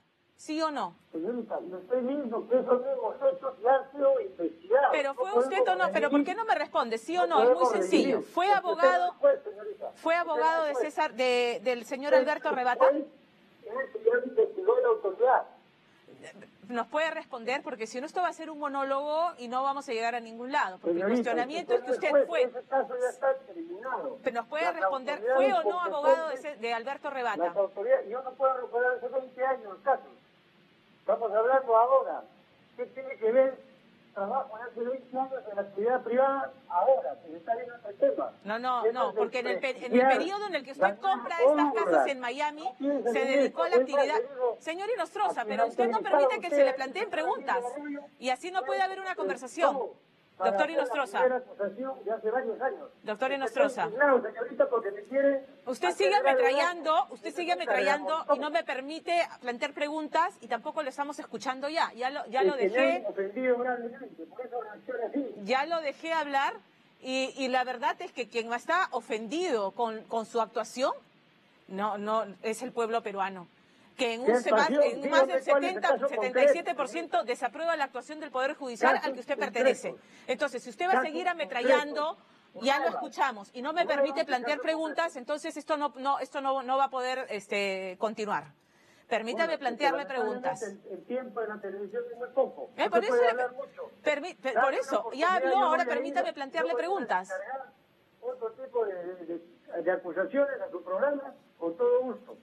Pero yo rechazo ese infundio, ese ataque artero. No es ataque, simplemente es una concatenación de hechos. En el periodo en el que usted fue separado del Poder Judicial, ¿fue o no abogado del señor Alberto Rebata?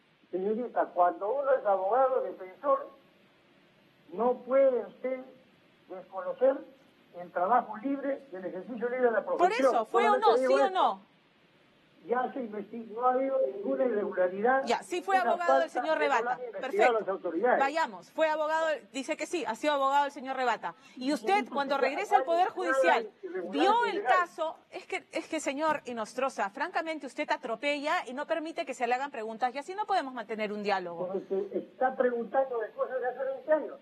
Bueno, pero usted fue luego miembro de la sala que vio el caso del embarque de estos 140 millones de dólares de cocaína. ¿Fue miembro de la sala? La sentencia que yo firmo.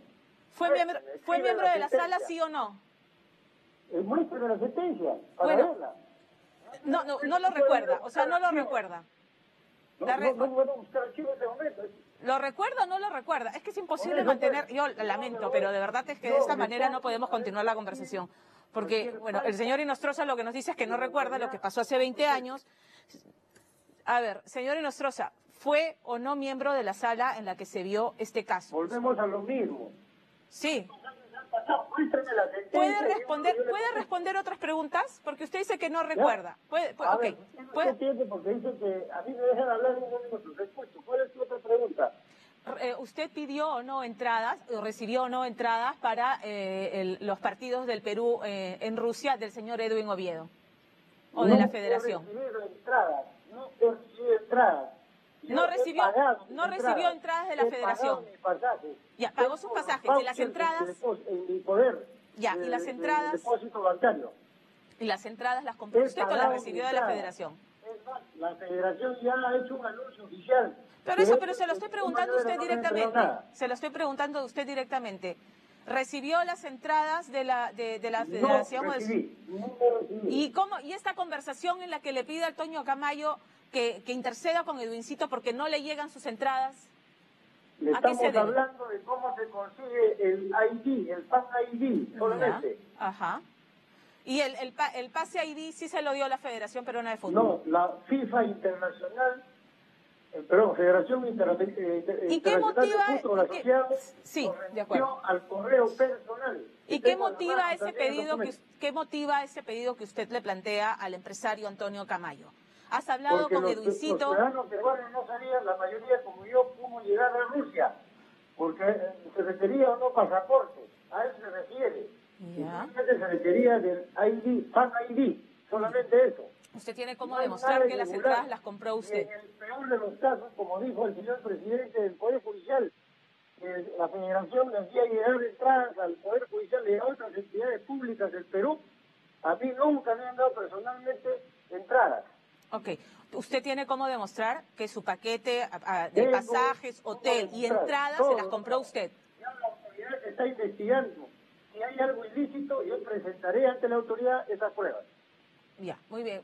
Permítame nuevamente. ¿Usted tiene cómo demostrar que las entradas, los pasajes y la estadía los pagó usted? Todo, tengo todo. Muy bien. ¿Va finalmente a decir quién es la señora acá? Los jueces supremos tenemos una remuneración de aproximadamente 34.000 soles. De manera que tenemos solvencia para poder hacer un viaje. Sí, de acuerdo. ¿Y también para comprar 2 casas en Miami?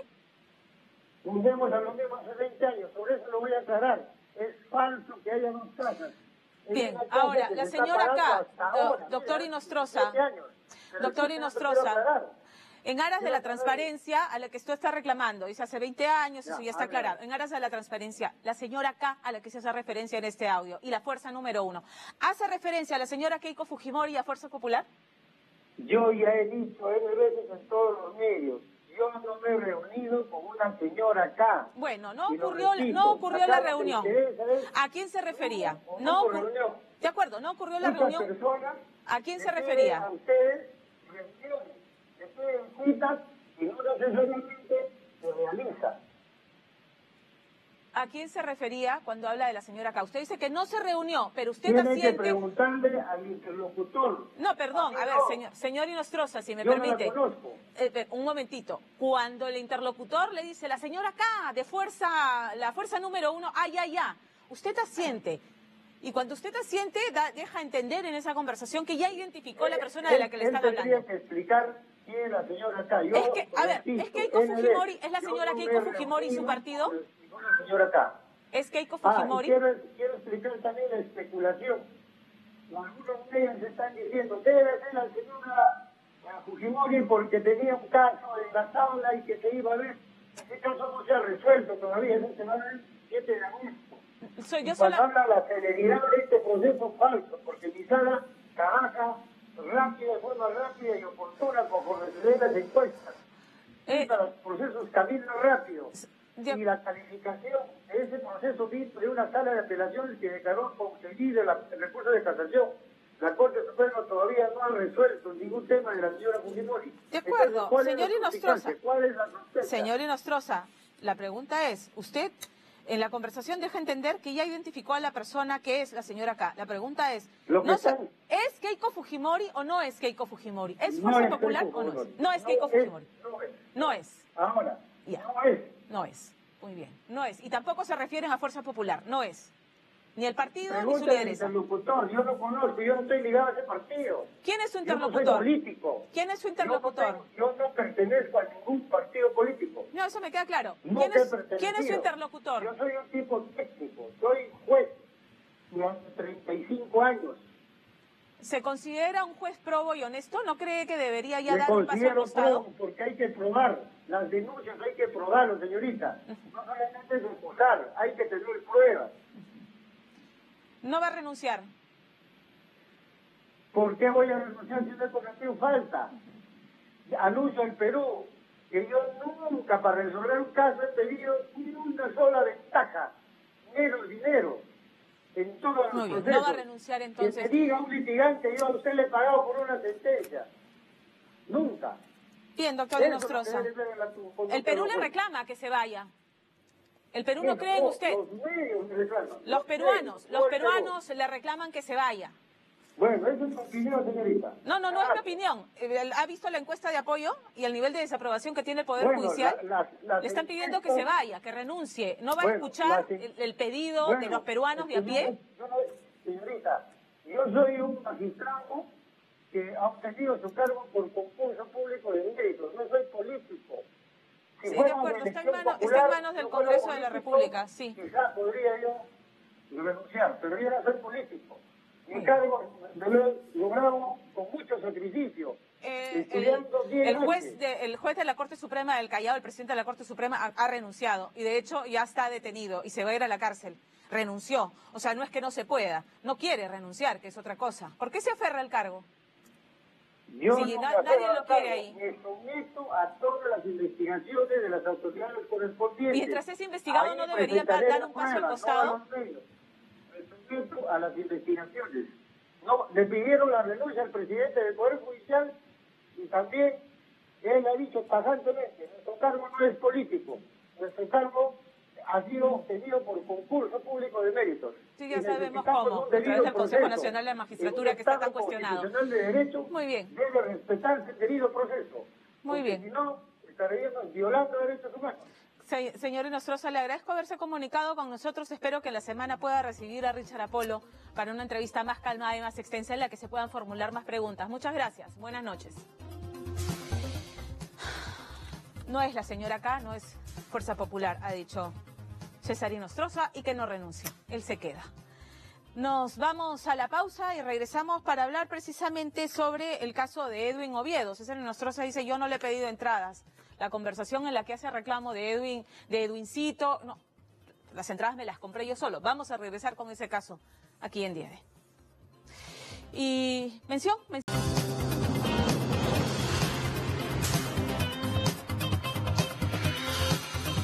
El expresidente de la Corte Superior del Callao ha renunciado y esta noche ha sido detenido y esta noche ha sido trasladado a las instalaciones de la policía porque hay un pedido de prisión preventiva para él que se hará efectivo. Angélica Villegas está en vivo a esta hora de la noche siguiendo las diligencias en el caso de Walter Ríos. Angélica.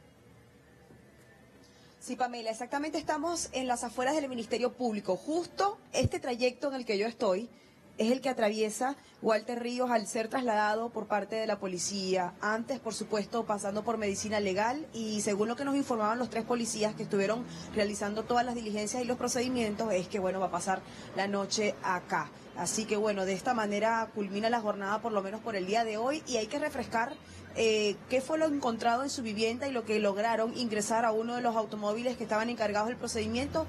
Repetimos, es parte de una computadora y también documentación. En uno de esos documentos, algo escrito en lapicero negro. No sé si tienes alguna pregunta. Angélica, todo claro. Entonces pasará la noche Walter Ríos en las instalaciones del Ministerio Público. Mañana tendría que determinarse, muchísimas gracias Angélica por la información, mañana tendría que determinarse, el INPE tendría que determinar dónde cumplirá la prisión preventiva Walter Ríos. Y la gran pregunta que esta noche no va a dejar dormir a muchos con seguridad es si Walter Ríos se acogerá a la colaboración eficaz. La colaboración eficaz le va a permitir a este magistrado rebajar las condenas que pudiera recibir eventualmente al terminar el proceso penal. Pero supone, además, que delate, que hable, que señale a abogados, a jueces, a miembros del Consejo Nacional de Magistratura para poder información efectiva y que se pueda corroborar, ¿no es cierto?, sobre esta maraña de corrupción y que demuestra la forma atroz, la podredumbre que se cocinaba en el Poder Judicial y la forma en que se impartía justicia. No todos, hay que decirlo, porque hay jueces y fiscales valientes, como los que permitieron que se hagan las interceptaciones legales, como el juez que está investigando el caso de Edwin Oviedo. Y con eso vamos a ir ahora, con el caso de Edwincito, ¿verdad? El juez César Inostroza habla con el empresario Toño Camaño y le dice, oye, Toño Camaño, además, que se jacta de estar en las altas esferas del poder. Hablaste con Edwincito porque si no tengo mis entradas no voy a poder sacar mi pase y mi pasaporte, en fin. Muy bien. Edwin Oviedo, el presidente de la Federación Peruana de Fútbol, está complicado porque él tiene una investigación acusado por la Fiscalía de encabezar una red criminal, acusado de homicidio calificado y asociación ilícita. Sin embargo, la investigación está paralizada. ¿Por qué está paralizada la investigación? Por una medida cautelar que firma, entre otros, precisamente, el juez César Inostroza, con el que acabamos de hablar. Paraliza todas las investigaciones. Y, bien, Edwin Oviedo se pudo ir a hacer el tour por Suiza con Paolo Guerrero, acompañándolo, defendiendo que es lo que corresponde por su cargo, y puede seguir haciendo su vida como presidente de la Federación Peruana de Fútbol, y que le han pedido, señor, por un acto de no manchar la institución de un paso al costado. Pero como tiene esta medida cautelar, todo bien. Vamos con la historia, la tiene Percy Guzmán. Oye, Dieguito, ¿dónde está? Está en su oficina. Oye, yo hasta ahora no me da las noticias para sacar mi pasaporte, ni mi pasaje. No, si ya está todo. Pero antes, me urge hablar con nuestro amigo, el gordito. Después de haberse hecho público estos audios, no se supo nada de Edwin Oviedo Pichotito, quien desapareció del ojo público dejando un escueto comunicado de prensa desmintiendo los supuestos favores que habría brindado a los magistrados mundialistas. Lo último que se supo del presidente Oviedo fue que realizó un viaje oficial a la final de la Copa del Mundo. Si fuese ciertas esas afirmaciones que vienen haciendo, esto sería sumamente grave porque de acuerdo a los audios que estamos escuchando, habría habido un tráfico de influencias. Ojalá que no sea así. Estos temas, lamentablemente, suceden cuando yo estoy dedicado, abocado al 100% al fútbol, al 100% con mis temas personales, los he postergado porque mi compromiso es con mi país. Pero ¿cuál es el presunto vínculo entre Inostroza Pariachi y Oviedo Pichotito? Pues todo se remonta al año 2012 en Chiclayo, cuando la Fiscalía contra el Crimen Organizado de la ciudad norteña acusó al señor Oviedo, cuando se desempeñaba como empresario de las azucareras del Grupo Oviedo, de ser el cabecilla de una banda criminal y autor de 2 homicidios con alevosía y lucro, cuando fue directivo de la empresa Tumán. Caso que fue enviado a la Corte Suprema para la casación, que no es otra cosa que la observación del caso por un grupo de magistrados para anular la sentencia. Que hay una casación firmada por el señor Inostroza y por el señor Duberlí. ¿Y esa casación que la Corte Suprema favorecía?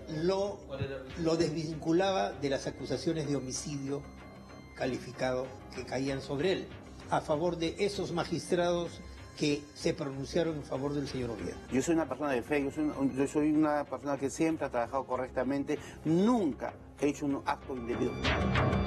Resulta que 2 de los magistrados que firmaron la casación en favor de Oviedo son nada menos que el presidente de la Corte Suprema de Justicia, Duberlí Rodríguez, y el presidente de la Segunda Sala Penal de la Corte Superior, Inostroza Pariachi. Sí, el mismo que aparece en estos audios preguntando muy preocupado por su estadía en Rusia al empresario automotriz Antonio Camayo Valverde. Oye, mi gordito, ¿dónde está? Está en su oficina. Oye, yo estoy hasta ahora no me da noticias para sacar mi pasaporte ni mi pasaje. No, si ya está todo. No, eso pero ya lo dice que para sacar el distintivo de la FIFA necesitas dar el número de ticket de una de las entradas por lo menos. Camayo es nada menos que dueño de ISA Motors y amigo íntimo del presidente de la Federación de Fútbol, Edwin Oviedo, tanto así que comparten la devoción por el señor de Muruguay, como se observa en estas imágenes cuando cargan juntos el anda del santo norteño. ¿Será acaso que Camayo aprovechó sus influencias para que Oviedo se reúna en una fiesta auspiciada por el empresario con César Inostroza Pariachi? 2 cositas. Mañana quiere ir a una reunión le van a hacer a mi amigo que ha sido elegido presidente del CNM, ¿no? ¿Sabes? Sí, así es, no, es que yo estoy haciendo la reunión. Ya, va a ser allá en la planicie, ¿no? Sí, en la planicie, ahí estoy poniendo ahí los viáticos. Ya, entonces ahí nos vemos. Sí. Pero antes me urge hablar con nuestro amigo, el gordito. Ya. ¿Cómo hacemos? O ya mañana mejor ahí, allá en ese sitio. Supongo que va a ir, ¿no? ¿O no? Sí, va a ir. Entonces diles, le digo, y él dirá ya cuándo. Si tú dices, ¿puedes ahora o mañana ya mejor? Ya pues. Aunque allá, pues como hay mucha gente. No, mucho robo. Sin embargo, los problemas legales del señor Oviedo aún no estaban del todo resueltos, ya que los primeros días de abril de este año, la Fiscalía solicitó 26 años de prisión y dentro de la investigación fiscal, el pedido de 12 meses de prisión preventiva, audiencia que ya tenía fecha programada para el 21 de mayo en Chiclayo. Sin embargo, el presidente tenía una misión de interés nacional. Por eso viajó un día antes, es decir, el 20 de mayo a Suiza, junto al futbolista Paolo Guerrero, logrando lo que nadie creía posible, que el goleador juegue la Copa del Mundo. Bienvenido, presidente. Gracias.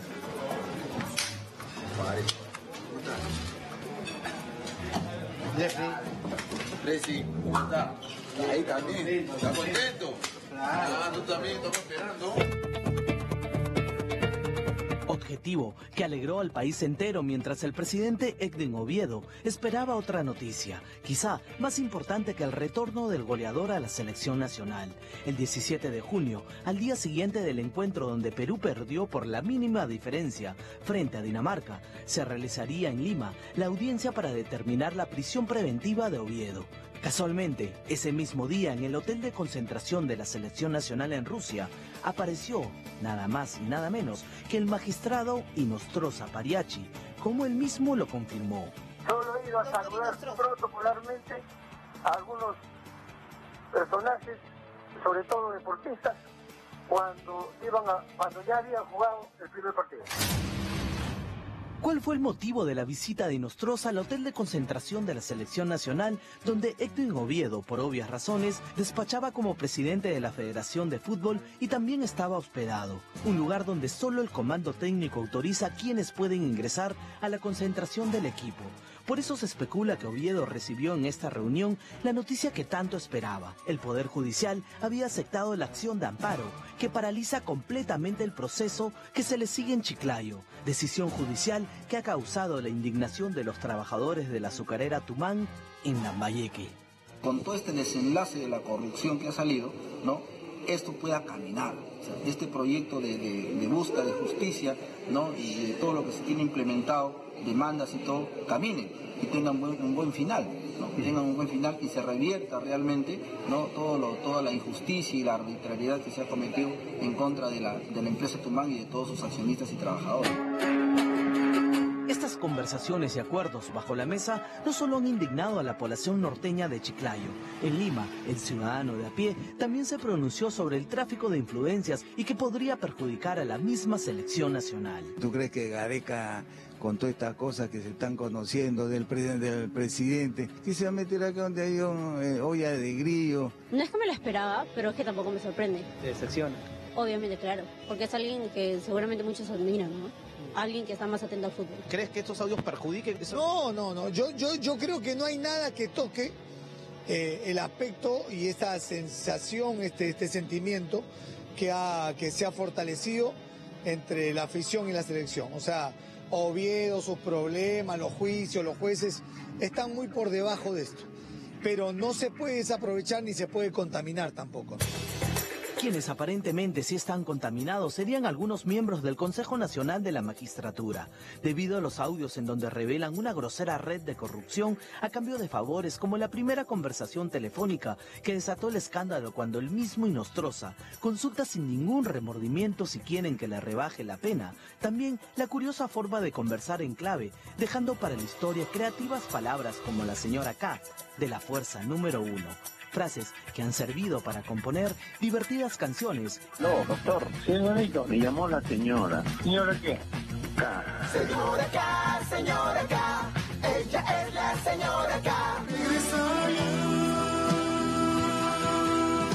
O los tristes personajes como el consejero rockero Iván Noguera.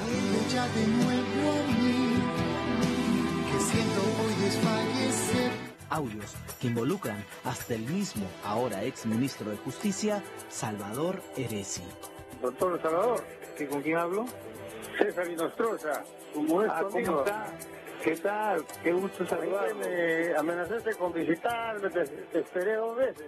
Sí, pues... Señora, acá yo quiero mis verdecitos. No eres tú, soy yo. Ayer sábado, los Juanelos presentaron la canción No eres tú, soy yo, versión criolla con guitarra y cajón, a los audios que pusieron en evidencia la descarada corrupción de los magistrados de la Corte Suprema de Justicia. Sobrino de día recibiendo verdecitos la señora acá, y te tengo otra cancioncito para Oviedo, que está en el Mundial.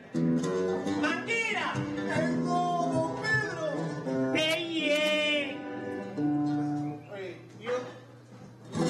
Tengo una historia que tengo que contar. Se murió todo en el Poder Judicial.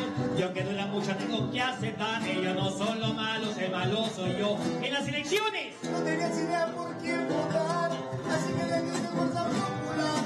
No te quejas del Poder Judicial, que soy un figurista ya. No eres tú, soy yo. Solo me queda sufrir o poner una bomba nuclear allí. No. No pasó ni 15 días de la participación de la selección nacional en el Mundial de Rusia, evento que logró que todos los peruanos sientan orgullo por nuestra patria, para que un olor putrefacto y fétido nos devuelva nuestra triste y corrupta realidad.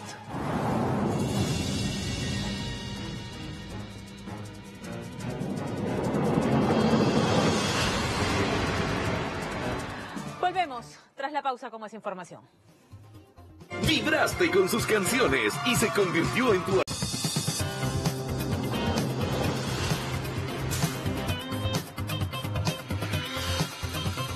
José Carlos Isla es asesor, gerente de asesoría legal del Grupo Oviedo. Nos ha pedido unos minutitos para hacer una acotación respecto al reportaje de Percy Guzmán, precisamente sobre Edwin Oviedo. Señor Isla, buenas noches, adelante. ¿Cómo está, Pamela? ¿Qué Buenas tal? noches. Gracias por la oportunidad. En primer Brevemente, lugar, para negar de manera categórica cualquier favorecimiento del magistrado que usted acaba de mencionar en el reportaje. La sentencia de casación fue expedida conforme a ley, conforme al debido proceso. ¿No es cierto? Hubo una audiencia pública, un amplio debate en presencia del fiscal supremo en Lima, y de tal manera que de ninguna manera puede cuestionarse. Una casación firmada por Inostroza y por Duberlí Rodríguez, ¿no es cierto? En realidad, el director de debates, el ponente, no fue ninguno de los dos magistrados que usted menciona, fue el doctor Pariona. En ese entonces, el presidente de la sala era el doctor Javier Villestein. De tal manera que... Javier Villestein, que ha salido a atacar todo esto que está ocurriendo en vez de pronunciarse sobre el fondo del asunto, que es toda esta corrupción que está quedando al descubierto. Pero de acuerdo, Pamela, pero aquí lo que se discute es el fondo del asunto. Aquí lo que sucede es que hay un fiscal en Lambayeque que viene vulnerando una serie de derechos fundamentales. Tiene 3 años Juan Carrasco Millones ha insinuado hoy día que están buscando jueces ad hoc, porque él lo que cuestiona es que sea la jueza constitucional de Lima, Amanda Magallanes, quien haya detenido también el pedido de prisión preventiva para Edwin Oviedo. Y dice, ¿por qué se fueron a Lima si el caso se está ventilando en Chiclayo? ¿Por qué en Lima y por qué no en Chiclayo? Muy fácil, Pamela. El Código Procesal Constitucional claramente prevé que es competente para conocer un amparo el juez del domicilio del demandante. Y es de público conocimiento que el señor Edwin Oviedo reside en la ciudad de Lima. Por lo tanto, la jueza de Lima resulta ser competente para conocer el caso. Pero el tema de fondo acá, Pamela, es el siguiente. El fiscal Carrasco viene vulnerando de manera sistemática los derechos fundamentales del señor Oviedo.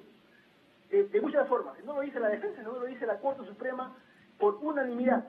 La sentencia de casación fue aprobada por unanimidad, dictada con el voto unánime de todos los magistrados. De tal manera que 2 años atrás, además, estos hechos que se ventilan hoy, que son de conocimiento público y que seguramente deben investigarse, han ocurrido 2 años después. De tal manera Queda claro lo que querías decirnos. Es válida y tiene que ejecutarse en sus propios términos porque tiene la calidad de cosa Como que se está apuntando. Le agradezco mucho haberse comunicado con nosotros, señor Isla, y sabemos que el señor Oviedo está llegando esta madrugada, así que le reiteramos la invitación para tener una entrevista extensa con el señor Oviedo para que pueda aclarar todas las dudas al respecto. Muchísimas gracias. Solamente quiero rescatar 3 nombres. El tiempo es tirano en televisión, pero no todos los magistrados están mezclados en esta podredumbre asquerosa. Hay que resaltar el trabajo de Roque Guamancóndor, el juez que autorizó estas interceptaciones legales. ¿A pedido de quién? De una fiscal, una mujer, Rocío Sánchez Saavedra, que dijo sí, hay que hacer la interceptación. Guamancóndor dijo sí, adelante. Y gracias a esas interceptaciones legales es que estamos descubriendo la forma asquerosa, putrefacta en la que se maneja la justicia en el Perú. No son todos. Y hay que hablar del juez Juan Carrasco Millones, que lleva el caso de Edwin Oviedo. ¿Qué es lo que ha dicho él? Es un hecho, dice, me están prohibiendo que investigue el caso Oviedo. Existe un sistema de corrupción instalado en el Poder Judicial. Yo no me puedo quedar callado. Bien por eso, bien por eso. El tiempo se nos acabó y de hecho nos hemos excedido largamente, pero el tema lo ameritaba. Tenemos que reflexionar y tenemos que realmente nuestra indignación que se haga efectiva en decisiones concretas. Este Poder Judicial no puede seguir como se está manejando hasta ahora. Tiene que haber una reforma. Y ese Consejo Nacional de la Magistratura que ratificó como reclama el César Inostroza, a mí me ha ratificado el Consejo Nacional de la Magistratura, a mí me han elegido. Ese Consejo Nacional de la Magistratura, como se maneja ahora, que sabemos cómo se maneja, favor con favor se paga, Que se vayan todos, que se vayan todos. Buenas noches.